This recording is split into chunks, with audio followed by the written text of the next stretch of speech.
Is the Chicago real estate market about to crash? Today, we're breaking down the data to help you make your own assessment.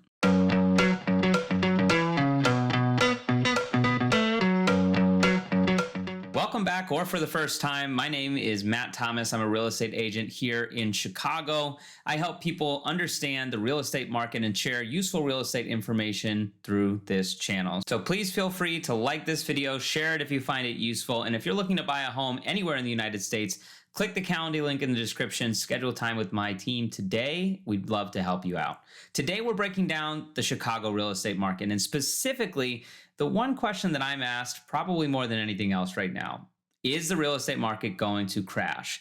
I understand why everybody's thinking about this. It's dominating the news cycle regardless of where you look in the country. And if you're in the buying market in particular, it feels pretty hectic right now. So people are sort of desperate for some relief, even if that means the market shifting in a pretty extreme way. The Chicago real estate market has been going through relatively rapid growth for the past 5 years, let alone the last couple years. If we look at it across categories, so in other words, let's just ignore condos versus single family versus multi-unit. Let's just look at housing in general. Prices are up 17% over the last 5 years. In the last year, we're about flat, but we saw such rapid appreciation over the last 2 to 3 years that many homeowners are still well ahead of where they thought they would be with their overall equity in their home today. The biggest challenge we're having as a city is activity. The number of homes for sale is down 15% year over year. The number of homes sold is down over 20% year over year. So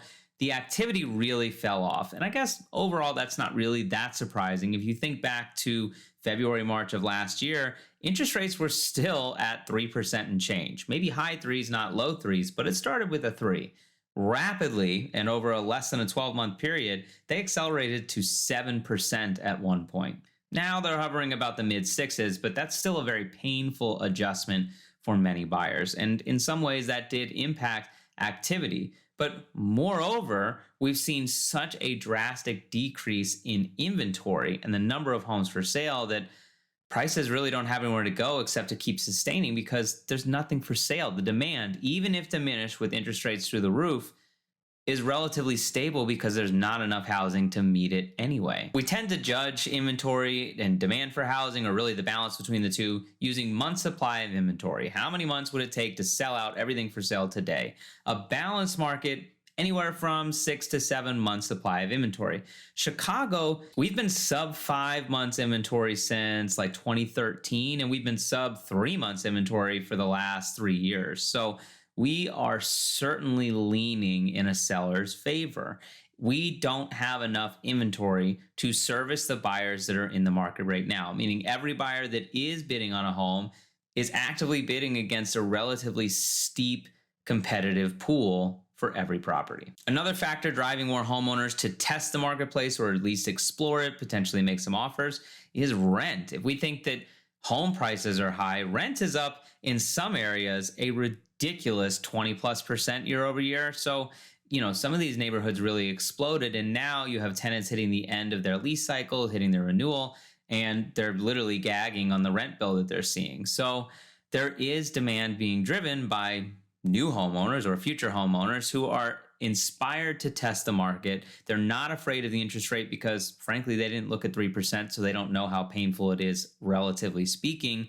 They're just focused on what they can afford with their money today as compared to signing this ridiculously high rental renewal. You put this all together, it's pretty brutal to be a buyer in Chicago right now. There's no sugarcoating it. There's not a lot to look at. Everything you do look at probably has multiple offers. There's a chance you're going to have to get in a bidding war. It's tough, and it's going to remain tough for the foreseeable future until inventory catches up, which would require a massive influx of new construction or some kind of incentive for existing homeowners to list and sell, which probably means rates have to come down. There's not a lot of movement that's going to happen. We don't have anywhere for it to go. We have limited inventory. We have an abundance of buyers. Rates seem to have stabilized. Pricing seems to be at worst in a flat to slightly down position, but there's not a lot of data to indicate that it's going to fall off a cliff. We don't have enough inventory for that to happen or for buyers to regain their negotiation control right now. And unfortunately, there aren't a lot of indicators that that's changing in the near future. There is a lot of construction happening, and there's specifically a lot of development in certain downtown neighborhoods, but the vast bulk of that is apartments or rental units. So we're still waiting for this inventory to be delivered to meet the need for housing in many neighborhoods. If you're playing along at home, the other side of that means you're selling. It's probably an advantageous time to do so. And you're right. Right now, sellers are capitalizing on the market momentum. Many of them are getting multiple offers. Some of them are getting prices that are bid up over their list price.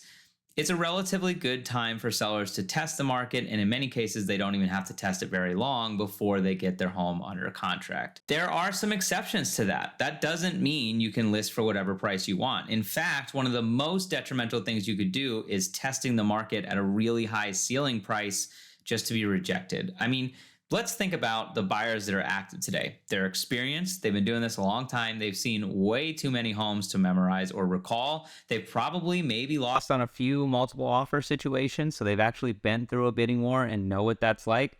They can smell from a mile away when it comes to new listings. And if you're testing with a price that isn't justified with market data, they will know. Their agents will tell them if they don't. So this really isn't the time to be testing the ceiling price for any market here in Chicago, any neighborhood right now. What I would say is sellers who are winning are testing the market at a price that is well justified or even maybe slightly below what we would consider fair market value when you run some comparable data. Those sellers who are offering high value in their deliverable and who are backing that value up with a great marketing plan so that their home looks different than all the 1,000 other homes the buyers have seen, they're winning and they're coming out ahead in this marketplace. So if your home's listed right now and you're not getting activity, you're not getting offers, the most likely scenario is one of a few things. Number one, you're priced too high. Doesn't matter about updates. Take updates out of it. There is always a price that a home can sell at regardless of the update level. If you're not seeing activity, chances are good you're priced too high for the stomach for that home at its update level in the market today. Number two, you're not marketing or advertising well enough. Your listing team should be taking care of that. If they're not doing enough for you, that could be directly impacting how well you can sell your home. If you're just one of 1,000 photos like every other listing out there, what makes you stand out to get buyers to the door and ultimately make offers happen? Despite the challenges in the marketplace, there are still many positive signs for development in Chicago. We have seen major developments breaking ground in neighborhoods across the city that are signs that, if nothing else, that activity is returning on a commercial level, which obviously opens up inventory for future renters or homeowners in the marketplace. Despite the challenges in the marketplace, there are still plenty of exciting developments happening on the horizon for Chicago. We've obviously got the major Lincoln Yards development happening. We've got the 78th, a new neighborhood being developed on the south side. There are many major developers who have chosen Chicago for their upcoming projects, and they're investing in everything from large-scale commercial projects to apartment buildings to, in some cases, condo deliverables. There was some concern that some changes to the affordable housing here would drive developers out of the city. Mainly, law passed that said you had to have 20% of your deliverable units dedicated to affordable housing. And there was immediate withdrawal from developers thinking, how are we going to make the profits that we expect or need to make on these large-scale developments if 20% of our inventory is committed to affordable housing and limiting returns? Thankfully, we've gotten over those fears and development has continued to move on. Not only that, but we've seen some of the large-scale developers in the city already break ground on large-scale housing projects, meeting that 20% criteria with no problem. A good example of this, in 2022, Sterling Bay broke ground on a 350-unit building over in West Loop, a Fulton Market area, really.